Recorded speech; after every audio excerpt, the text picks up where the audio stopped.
വോട്ടുപിടുത്തത്തിനിടയിലും പാമ്പു പിടിക്കുന്ന ഒരു സ്ഥാനാർത്ഥിയുണ്ട് കോതമംഗലത്ത്. കോട്ടപ്പടി പഞ്ചായത്തിലെ 3-ാം വാർഡിലെ സ്വതന്ത്ര സ്ഥാനാർത്ഥി ജുവൽ ജൂഡി. നാട്ടുകാരെ പാമ്പുകടിയിൽ നിന്ന് രക്ഷിക്കലാണ് ജുവലിന്റെ പ്രധാന പണി. നാട്ടുകാരുടെ ഏതാവശ്യങ്ങൾക്കും വെളിപ്പുറത്തുള്ള ജുവലിനെ സ്ഥാനാർത്ഥിയാക്കിയതും നാട്ടുകാരാണ്.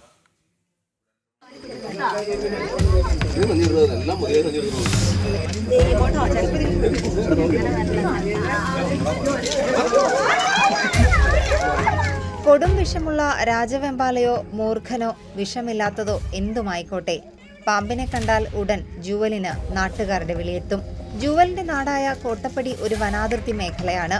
പാമ്പുകൾ മാത്രമല്ല, കാട്ടാനകളും മറ്റു വന്യമൃഗങ്ങളും പ്രദേശവാസികളുടെ ഉറക്കം കെടുത്തുന്നതും പതിവാണ്. ഏത് രാത്രിയിലും നാട്ടുകാരുടെ വിളി വന്നാൽ ഉടൻ ജുവൽ സ്ഥലത്തെത്തും. നാട്ടുകാരുടെ നിർബന്ധപ്രകാരമാണ് ജുവൽ സ്ഥാനാർത്ഥിയായത്. നിലവിൽ അവിടെ സ്വന്തം സ്ഥാനാർത്ഥിയായിട്ട് മത്സരിക്കുന്നത് കൂടിയുണ്ട്. അപ്പൊ ഞാനിപ്പോ ശരിക്കും ഇലക്ഷൻ വർക്കിനിടയ്ക്കെന്നാണ് ഈ പാമ്പുകളി കേട്ടിട്ട് നമ്മൾ ഓടി വന്നത്. നാട്ടില് നമുക്ക് നല്ല രീതിയിലൊരു സപ്പോർട്ട് തരുന്നത് കൊണ്ടും ജനങ്ങളുടെ ഒരു അഭ്യർത്ഥന മാനിച്ചിട്ടുമാണ് ഞാനവിടെ സ്വന്തം സ്ഥാനാർത്ഥിയായിട്ട് മത്സരിക്കുന്നത്. കാരണം നമ്മൾ ഏത് പാതിരാത്രിക്കും ഏത് രാത്രിക്കും അല്ലെങ്കിൽ എന്താവശ്യത്തിന് വിളിച്ചാലും ആനയായിട്ടായിക്കോട്ടെ, പാമ്പായിക്കോട്ടെ, വേറെ എന്തെങ്കിലും ആശുപത്രി കേസ് ആയിക്കോട്ടെ, എന്ത് കാര്യത്തിലും നമ്മളവിടെ ഓടി വരുന്നൊരു മെഷീനായതുകൊണ്ട് ജനങ്ങളുടെ ഒരു ശരിക്കും അവരുടെ ഒരു അഭ്യർത്ഥന മാനിച്ചിട്ടാണ് ഞാൻ ഇവിടെ സ്വന്തം സ്ഥാനാർത്ഥിയായിട്ട് മത്സരിക്കുന്നത്. വന്യമൃഗശല്യത്തിന് പരിഹാരം കാണണമെന്ന ആവശ്യമുയർത്തി നിരവധി സമരങ്ങളും ജുവലിന്റെ നേതൃത്വത്തിൽ നടത്തിയിരുന്നു. പാമ്പ് പിടിക്കാൻ സഞ്ചിയും സ്റ്റിക്കുമായാണ് സ്ഥാനാർത്ഥിയുടെ വോട്ടുപിടുത്തം.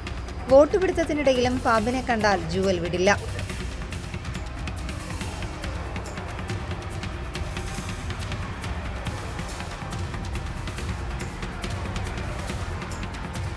രാത്രിയെന്നോ പകലെന്നോ വ്യത്യാസമില്ലാതെ ഏതു സമയത്തായാലും പാമ്പോ കാട്ടാനയോ വന്നാൽ ജുവൽ ഓടിയെത്തും.